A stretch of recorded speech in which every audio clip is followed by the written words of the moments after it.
کچھ لوگ نا خوشامد پسند ہو جاتے ہیں، بڑی عمدہ تعریف کرتے ہیں، اوئے ہوئے ہو پول باندھتے ہیں پورے، آپ کے پاس آئیں گے تو کہیں گے جناب آپ سے زیادہ اچھا بندہ ہی کوئی نہیں، تو وہ نا آپ سے کام نکلواتے ہیں، پھر وہ کسی دوسرے کے پاس جاتے ہیں تو اسی طرح کا رویہ وہ دوسروں کے ساتھ کرتے ہیں۔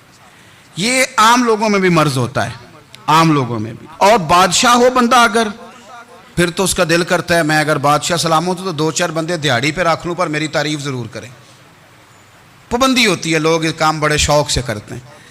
اور شیخ سعدی فرمایا کرتے تھے لکڑی کو گھن کھا جاتی ہے اور بڑے لوگوں کو خوشامد کھا جاتی ہے خوشامد۔ حضرت عمر فاروق رضی اللہ تعالیٰ عنہ اس معاملے میں بھی بڑے مضبوط تھے۔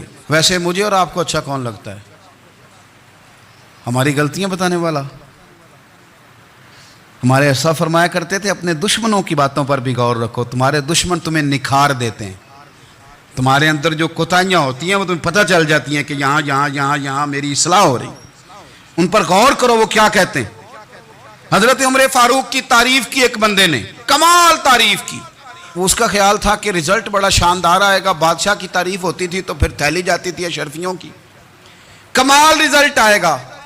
تو حضرت عمر جب وہ پوری کر چکا نا بات تو فرمانے لگے تو خود بھی ہلاک ہوا اور مجھے بھی ہلاک ہی کر دیا ہے، خود بھی تباہ ہوا ہے مجھے بھی تباہ کر دیا۔ کس طرح کی باتیں کر رہا ہے؟ ایک بندہ اور آیا اور اس نے آ کے کہا کہ پوری امت میں سب سے افضل ہے فاروق اعظم آپ ہی ہیں۔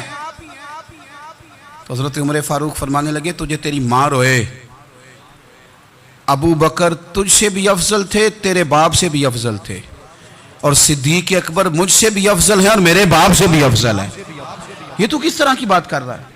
یہاں ہر شے ہضم نہیں ہو جاتی، فوری طور پہ لوگ ڈکار بھی پورا نہیں لیتے۔ قرآن مجید نے کہا فَلَا تُزَكُّوا أَنفُسَكُمْ هُوَ أَعْلَمُ بِمَنِ اتَّقَىٰ، اپنے منہ سے نہ کہو میں پاک صاف ہوں، اللہ زیادہ بہتر جانتا ہے کہ تم میں سے پرہیزگار کون ہے۔ اپنے منہ سے تعریفیں کرتے کراتے ہو، یہ مزاج چھوڑ دیں۔ حضرت عمر رضی اللہ تعالیٰ عنہ پسند نہیں کرتے تھے۔ ایک آدمی نہ چلتا تھا وہاں تو بڑا متکبرانہ چال کے ساتھ چلتا، حضرت عمر نے دیکھا، یہاں تک احتساب فرماتے تھے، زمین پہ زور زور سے پیر پٹکتا، چال بڑی اس کی متکبرانہ، لوگ بڑے پریشان ہوتے۔ حضرت عمر نے ایک دن سمجھایا، باز نہیں آیا، اگلے دن پہ درہ نکال لیا، لگائے 4 درے، فرمایا آج کے بعد نہ چلنا اس طرح مدینے میں پیر پٹک پٹک کے۔ اس وقت تو اسے غصہ لگا، لیکن کچھ دیر کے بعد نا جب غصہ اترا تو حضرت عمر کے پاس آیا، کہنے لگا حضور اللہ آپ کا بھلا کرے، آپ نے درے نہیں مارے، آپ نے تو شیطان بھگا دیا جو میرے ساتھ چمٹا ہوا تھا، چمٹا ہوا شیطان آپ نے مجھ سے بھگا دیا ہے۔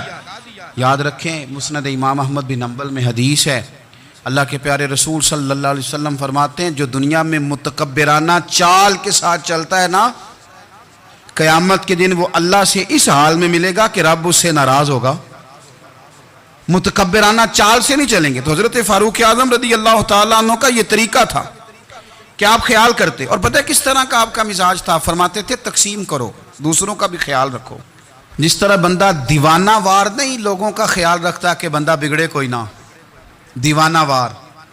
کچھ لوگ تبلیغ کرتے ہیں رسمی، اور کچھ لوگ ایسے ہوتے ہیں جو لوگوں کی اصلاح میں دیوانے ہو جاتے ہیں، ان کی خواہش ہوتی ہے یہاں بھی بندہ ٹھیک ہو جائے، یہاں بھی بندہ ٹھیک ہو جائے، یہاں بھی بندہ ٹھیک ہو جائے۔ کچھ لوگ کڑی نگرانی کرتے ہیں کہ انسان بگڑنے نہ پائے۔ حضرت عمر فاروق رضی اللہ تعالیٰ عنہ نا گوشت والی دکان کے پیچھے جا کے بیٹھ گئے کئی دنوں تک۔ وہ کہنے لگا حضور یہاں کیا ہے؟ فرمایا تو اپنا کام کرنا، گوشت والی دکان پہ بیٹھے، کام کر اپنا، نگرانی کرنے لگے حضرت عمر۔ پھر آپ نے نا وہ بندے پکڑ لیے، کون؟ جو 2 دن مسلسل گوشت خریدنے آئے، پکڑ کے کھڑا کر لیا، فرمایا تو کل بھی گوشت لینے آیا تھا؟ حضور ہاں۔ فرمایا آج پھر کھائے گا؟ حضور جی۔ تو آپ فرمانے لگے کیا تیرے محلے سے غربت ختم ہو گئی ہے؟ تیرے رشتہ دار سارے پیٹ بھر کے کھاتے ہیں، تو 2 دن گوشت لینے آتا ہے؟ فرمایا آج کے بعد مسلسل گوشت لینے آیا تو درے سے ماروں گا، خبردار یہ کام نہ کرنا۔ یہاں تک نظام احتساب کا جب خیال رکھا جائے پھر حالات بگڑا نہیں کرتے، پھر وہ قابو میں رہا کرتے ہیں۔ حضرت عمر فاروق رضی اللہ تعالیٰ عنہ اس ترتیب کے ساتھ اصلاح کرتے، اس ترتیب کے ساتھ۔ سیدنا فاروق اعظم رضی اللہ تعالیٰ عنہ کی ایک بات آخر میں عرض کرنی ہے، وہ میں بھی اپنے اوپر لاگو کروں، آپ بھی غور کریں۔ حضرت عمر فاروق رضی اللہ تعالیٰ عنہ نے نا خط لکھا حضرت ابو موسیٰ اشعری کو، آپ فرمانے لگے یاد رکھنا جو گورنر جو امیر اپنے رب کریم کی فرما برداری کرتا رہتا ہے نا، اس کی رعایا بھی اس کی فرما برداری کرتی ہے، اور جو لوگ اپنے رب کریم کی فرما برداری چھوڑ دیتے ہیں پھر جنہوں نے ان کی فرما برداری کرنی ہوتی ہے وہ ان کی فرما برداری چھوڑ دیتے ہیں۔ آپ نے سپہ سالاروں کو خط لکھے تھے، فوج کے جو جرنیل تھے کمانڈو تھے ان کو خط لکھے تھے، فرمایا جو سپاہی نماز نہیں پڑھتا اسے فوج سے نکال دو، اور ساتھ لکھا تھا یاد رکھو جو رب کا وفادار نہیں وہ ہمارا کیسے ہو سکتا ہے، نکال دو ان لوگوں کو، فوج سے الگ کر دو۔ ہم آج جو بے پناہ پریشان ہیں، ہمارے بچے بات نہیں مانتے، شاگرد بات نہیں مانتے، ہم شکوے کرتے ہیں، بے ادبی بڑھ گئی۔ ادب کے ساتھ میں گزارش کروں گا بڑوں کی بارگاہوں میں، جو میری طرح کے بڑے بنے ہوئے ہیں، بزرگوں سے نہیں بات کرتا، ان سے میں کہوں گا کہ ہمیں ایک دفعہ اپنے اوپر بھی تو غور کر لینا چاہیے، کہیں ایسا تو نہیں ہے کہ ہم جب تک اللہ تعالیٰ کے فرما بردار تھے، جب تک ہم تقوی کے معیار پر تھے، ہماری بات ماننے والے ہماری بات مان رہے تھے، کہیں ایسا تو نہیں کہ ہم اس معیار سے ہل گئے ہیں، تو اب جو ہمارے فرما بردار تھے وہاں سے ہل گئے ہیں۔ حضرت عمر رضی اللہ تعالیٰ عنہ فرمایا کرتے تھے کہ لوگوں کو عجب میں مبتلا نہیں ہونا چاہیے، خود پسندی کا جو ماحول ہوتا ہے اس سے لوگوں کو ہمیشہ نکلنا چاہیے۔ حضرت عمر کے ایک صاحبزادے نے کنگھی کر لی، اچھا لباس پہن لیا تو درہ مارا جناب عمر نے، تو آپ کی بیٹی کہنے لگی ابا جی یہ تو بالکل جائز ہے، اچھے کپڑے پہننا، اچھا لباس پہننا اور سر میں کنگھی کر لینا، اس پر درہ کیوں مار دیا؟ تو آپ فرمانے لگے بیٹا یہ خود پسندی میں مبتلا ہونے لگا تھا، یہ اپنے آپ کو بہت بھلا سمجھنے لگا تھا، اس کا خیال تھا کہ میں ہی ہوں میرے علاوہ کوئی نہیں، یہ اس مقام پہ جا رہا تھا جہاں اس کی تربیت رک جاتی، اس لیے درہ مارا ہے۔ ایک دفعہ حکومتی معاملات کے اندر آپ کی اہلیہ نے مشورہ دینا چاہا، بڑے کام بیویاں نہیں کرتی، بڑے بڑے معاملات میں مداخلت نہیں کرتی، ہمارے بر صغیر میں وہ بادشاہ نہیں گزرا کہ جو فیصلہ کرتا تھا تو کرسی پہ بیٹھ جاتا تھا اور پردے کے پیچھے اس کی بیوی بیٹھ جاتی تھی، اور جب وہ فیصلہ سنانے لگتا تو یوں گردن پیچھے کرتا اور اہلیہ جو کہتی وہ فیصلہ سنا دیتا۔ لیکن ایک دفعہ خاتون نے ایک آدمی کو حضرت عمر نے معزول کیا تو آپ کی اہلیہ نے، اس آدمی کی اہلیہ حضرت عمر کی اہلیہ سے ملی ہوں گی، تو خاتون نے ذرا سفارش کرنی چاہی، تو جناب عمر فاروق رضی اللہ تعالیٰ عنہ کے ہاتھ میں عصا تھا، ڈنڈا تھا، 2-3 دفعہ زمین پہ مارا، فرمایا تمہیں کس نے اجازت دی ہے حکومتی معاملات میں مشورہ دینے کی؟ یہ مشورہ مولا علی دیں گے یا عثمان غنی دیں گے؟ آپ کو کس نے اجازت دی؟ وہ حکومتی معاملات، وہ مسلمانوں کا اجتماعی معاملہ وہ مسلمان دیکھیں گے، آپ کو اس میں آنے کی اجازت نہیں ہے، جو آپ کی ذمہ داریاں ہیں آپ کے حقوق ہیں ان پر آپ بات کریں۔ تو بھائی نظام میں احتساب اپنی ذات سے شروع کریں۔ ہماری اولادیں ہمارے بچے وہ باہر سے انہوں نے زیادہ اثر نہیں لیا، ہم نے انہیں بتایا ہے کہ ہم بڑے غریب ہیں، ہم بڑے مجبور ہیں، ہم تو بڑے کمزور ہیں، ہماری تو سنتا کوئی نہیں، یہ تو امیروں کا ملک ہے، اس میں تو فلانے کو اہمیت حاصل ہے۔ ان باتوں نے ہمارے بچوں کو کمزور کیا ہے، ان باتوں نے ہمارے بچوں کے دلوں میں احساس کمزوری پیدا کیا ہے۔ آپ ان کو جینا سکھائیں، آپ ان لوگوں کو بتلائیں کہ رب کریم نے جو تمہارے لیے بہتر سمجھا وہ تمہیں اپنے فضل سے بڑا عطا فرمایا ہے۔ آپ ان کو ان کے مقام پر رہ کر خوددار اور قناعت پسند ہونا سکھائیں، آپ یقین کریں گھر امن والا بن جائے گا۔ بچے اگر بھنا ہوا گوشت کھا رہے ہوں اور پھر بھی لاڑی رہے ہوں کہ مسالہ میری مرضی کا نہیں، سٹائل میری مرضی کا نہیں، ٹیسٹ میری مرضی کا نہیں، یہ والا گوشت میں نے نہیں کھانا، یہ اس طرح کر کے بھنا ہوتا تو پھر میں نے کھانا تھا، وہ زیادہ خوفناک صورتحال ہو جاتی ہے۔ لیکن اگر ابا جی اماں جی گھر والے کھیتوں میں کام کر رہے ہوں اور بچے اچار کے ساتھ روٹی لے کے جائیں اور بنے پہ بیٹھ کے پھٹے پہ بیٹھ کے وہ پھر کھانا شروع کریں، اور جب وہ اچار آئے اور وہ ایک دوسرے کو کہیں کہ آج تو 2 کلے ہو گئے میرے کام کے، اس دفعہ تو دیکھنا ہماری فصل کتنی شاندار ہوگی، ایک دوسرے کو دیکھ دیکھ کے وہ ہنسیں اور مسکرائیں اور ان کی باتوں میں لذت ہو، اور پھر وہ کہیں کہ آم بڑے اچھے مل گئے تھے، دیکھو اچار کتنا سونا آ گیا ہے، دیکھو یہ کس قدر زیادہ اچھا ٹیسٹ ہے، تیل بھی بڑا اچھا ہے، گل بھی بڑے وقت پہ گیا ہے۔ آپ یقین کریں یوں لگتا ہے کہ کائنات کی سب سے بہترین روٹی یہ لوگ کھا رہے ہیں۔ یہ سوچ حضرت عمر نے ہمیں دی ہے، یہ فکر جناب عمر نے ہم تک پہنچائی ہے۔ اللہ ہمیں سمجھنے کی توفیق عطا فرمائے۔ آخر دعوایا ان الحمدللہ رب العالمین۔